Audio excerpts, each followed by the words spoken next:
আপনাদেরকে যার কথা বলবো তীব্র দাবদাহে এবং ভোট প্রচারে তার মেজাজ একেবারে চরম সুরে রয়েছেন। কে বলুন তো? ইনি কে চিনতে না পারলে বলে দিই, উনি হলেন বীরভূমের তৃণমূল প্রার্থী শতাব্দী রায়। তার কথাই বলছি। দলীয় কর্মীর গুরুতর প্রশ্নে রীতিমতো ক্ষেপে লাল হয়ে গেলেন একদা অভিনেত্রী, বর্তমানে জননেত্রী শতাব্দী রায়। অনুব্রত করে শতাব্দীও যেন কেষ্টর মতোই মেজাজ হারাচ্ছেন বারবার। আর এবার কর্মীদের ইডিয়েট বলে ধমক শতাব্দীর। কিন্তু কেন? তবে এই প্রথম নয়, আগেও একাধিকবার মেজাজি শতাব্দীকে দেখেছে বীরভূমবাসী। কাজ করেননি নাকি? মানুষের সাড়া পাচ্ছেন না? আবার বিজেপির কোনো চক্রান্ত নয় তো? এই সব কিছুই যেন এখন আলোচনার কেন্দ্রবিন্দুতে উঠে এসেছে বীরভূমে। তবে এটা বলা যেতেই পারে যে সবকিছু ছাপিয়ে তীব্র দাবদাহে যেন উত্তেজনার পারদ একেবারে অনুব্রতর গড়ে তুঙ্গে উঠেছে।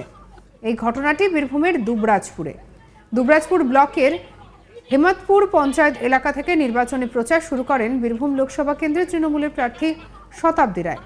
এরপর বালিজুড়ি পঞ্চায়েতের মঙ্গলপুরে খাগেশ্বর শিব মন্দিরে পুজো দেওয়ার পর স্থানীয় মানুষের প্রশ্নে মেজাজ হারান তৃণমূল প্রার্থী। স্থানীয় সূত্রে খবর, বালিজুড়ি পঞ্চায়েত এলাকায় কি উন্নয়ন হয়েছে, সেই সঙ্গে জলের ট্যাঙ্কের বরাদ্দ হওয়া টাকা ফেরত গেল কেন, একাধিক প্রশ্নে মেজাজ হারালেন বিদায়ী সাংসদ।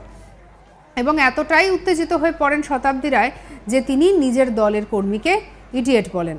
পরে আবার এ বিষয়ে প্রশ্ন করা হলে হাসতে হাসতে সাংবাদিকদের বুঝিয়েও দিলেন কোন বিষয়টা সংবাদ মাধ্যমে বলবেন আর কোন বিষয়টা দলীয় কর্মীদের বলবেন। শুনুন একবার।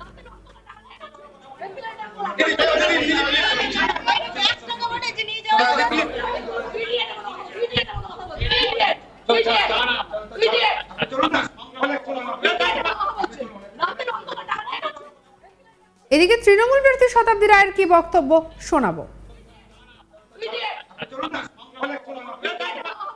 উনি বলছেন যে ট্যাঙ্কের টাকা দিচ্ছিল রাতের অন্ধকারে টাকা ফেরত নিয়ে গেছে। এটা তো হয় না, এটা তো ব্যাংক টু ব্যাংক ট্রান্সফার হয়, এটা কি ক্যাশ টাকা ফেরত নিয়ে যাওয়া? সেজন্য আমি বলি আপনি ভুল কথা কেন বলছেন?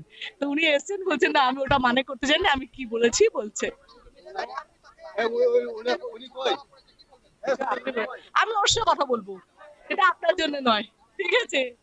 আপনারা দেখানোর জন্য তো আপনারা বিশাল করবেন, কিন্তু আমি ওনার সাথে কথা বলছি, উনি এসছেন আমার কাছে। আর ওনার এই মন্তব্য করাতেই বাম কংগ্রেস জোট প্রার্থী মিল্টন রশিদ তৃণমূল কর্মীর জন্য হয়ে শতাব্দী রায়কে আক্রমণ করেন। বাদ দেয়নি বীরভূম জেলা সভাপতি ধ্রুব সাহ। দিদিমণি তোমার দেখা নাই রে, তোমার দেখা নেই। 15 বছর সাংসদ থেকে কি কাজ করেছেন উনি বীরভূম লোকসভার জন্য? আর তার প্রান্তিক কর্মী, তারাও তো মানুষ, তাদের অধিকার সম্বন্ধে কেউ যদি প্রশ্ন করেন তাতে মেজাজ হারান, তাহলে কি করে হবে? বীরভূমে মোদিময় হবে নমিনেশনের দিন, সেই ভিড় বলে দিয়েছে। কি বলছেন মিল্টন রশিদ, শুনবো। আমি গতকালকে দুবরাজপুরের বিভিন্ন অঞ্চলে প্রচার করেছি নির্বিঘ্নে। মানুষ যত প্রশ্ন করেছে তার উত্তর দিতে আমরা বাধ্য, আমরা যারা প্রার্থী। শুনলাম আজকে মাননীয় শতাব্দী রায়কে দুবরাজপুরের একটা অঞ্চলে বিক্ষোভ দেখিয়েছে এবং শতাব্দী রায় নাকি তাদের কর্মীকে এবং ভোটারকে ইডিয়েট বলেছে। এখন ওখানকার মানুষ শিব ঠাকুর যে কেষ্টদাকে দিল্লি নিয়ে যাচ্ছিল, তখন একটা কেস করে আটকেছিল এবং শিব ঠাকুরের বউকে ওখানে প্রধান করা হয়েছে। সেখানকার কর্মীরা এবং টিভিতে দেখলাম সেখানকার সকল নেতা টেতা ছিল, সেই কর্মীরা এবং সাধারণ মানুষ সাংসদকে জিজ্ঞেস করেছে যে এই এলাকার কি উন্নয়ন হয়েছে এবং এই এলাকায় পানীয় জলের ব্যবস্থার টাকা ফেরত গেছে কেন, এবং এই রকমের একটা বিশ্রী কাণ্ডের পরে সম্মানীয় শতাব্দী রায় তাদেরকে ইডিয়েট বলেছে। আর এদিকে ধ্রুব সাহা কি বলছেন শোনাবো তার কথা। যার মেজাজই নয়, হারানোর প্রশ্নও নাই। ওনার কি মেজাজ হারানোর? মেজাজ, মানুষের মেজাজ তো ভালো কাজে লাগা উচিত। 15 বছর ধরে সাংসদ থেকে উনি কি করলেন বীরভূমের মানুষের জন্য?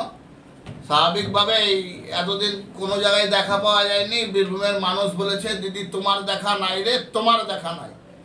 গ্রামের কোনো মানুষ তাকে দেখতে পায়নি, অথচ উনি বলেছেন যদি আমাকে দেখতে চাও তাহলে আমাকে ভোট দাও। ভোট নিয়েছেন, আবার দেখাও দিয়েছেন, তাই আবার দেখা দিতে গেছেন, ভোট চাইতে গেছেন। সুতরাং এই সময় মানুষ তাদের চাওয়া পাওয়া, মানুষ তাদের অধিকার বুঝে নেবেন।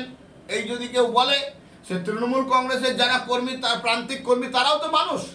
তো মানুষ তাদের অধিকার সম্বন্ধে যদি কেউ প্রশ্ন করে, তাতে যদি কেউ মেজাজ হারান, তো তার মেজাজটা কীরকম সেটা নিয়েই আমাদের কোশ্চেন থাকছে। তবে এই প্রথম নয়, এর আগেও শতাব্দী রায়কে দেখা গিয়েছে রীতিমতো ঝগড়া করতে।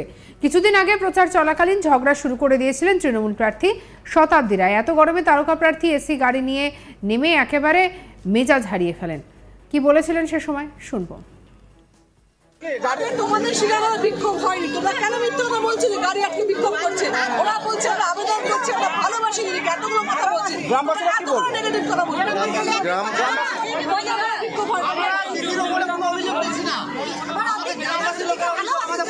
দিদির ওপরে একটা বিক্ষোভ মিছিল, আমাদের এই কাজ হয়নি বলে আমরা দিদিকে আবেদন জানাচ্ছি। ওরা কি বলছে? গাড়ি আটকে বিক্ষোভ করছে।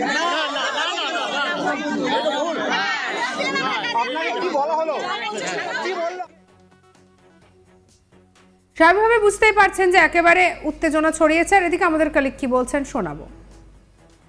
নির্বাচন যতই এগিয়ে আসছে ততই মেজাজ হারাচ্ছে তারকা প্রার্থী শতাব্দী রায়। দুবরাজপুরে বালিগুড়ি গ্রামে প্রচারে গিয়ে তৃণমূল কর্মী সমর্থককেই লাগাতার ইডিয়েট বললেন এবং শতাব্দী রায়ের সেই মুখ এবং সেই মেজাজ দেখলেই স্পষ্ট বোঝা যাবে যে শতাব্দী রায় তারকা প্রার্থী, কিন্তু তীব্র দাবদাহে মাঝে তিনি মেজাজ হারিয়েছেন, রেগে আগুন হয়ে গেছেন। ওই কর্মী কি প্রশ্ন করেছিল? ওই কর্মী, তৃণমূল সূত্র মারফত জানা গিয়েছে যে ওই কর্মী এমপি ল্যান্ডের টাকা রাতের অন্ধকারে আসছে আর চুরি হয়ে যাচ্ছে, সেই টাকা ফেরত আনার ব্যবস্থা করুন, এই প্রশ্নটি তিনি কিন্তু করেছিলেন। তারপরই তারকা প্রার্থী শতাব্দী রায় তৃণমূল কর্মীকে লাগাতার ইডিয়েট বলতে থাকলো এবং ওই পরিস্থিতির পুরো সম্পূর্ণ ভিডিও রেকর্ড করতে বাধা দেওয়া হয়। রীতিমতোই সেই নিয়ে কিন্তু তোলপাড় কাণ্ড বীরভূম জেলা জুড়ে। বীরভূম জেলার একদিকে মিল্টন রশিদ বাম জোটের প্রার্থী, সেখানে তিনিও তীব্র আক্রমণ করলেন শতাব্দী রায়কে। অন্যদিকে সাংবাদিক বৈঠক করে ধ্রুব সাহা, দেবাশিস ধর শতাব্দী রায়কে কিন্তু তীব্র আক্রমণ করলেন। এ বিষয়ে ধ্রুব সাহা জানিয়েছেন, শতাব্দী দিদিমণি এখন দিদিমণি হয়ে গেছে তোমার দেখা নাই রে, তোমার দেখা নাই। 15 বছর ধরে মানুষের জন্য কোনো উন্নয়ন করেনি, তখন ওনাকে দেখা যায়নি। আজ তারই কর্মী সমর্থকেরা তাকে প্রশ্ন করলেন।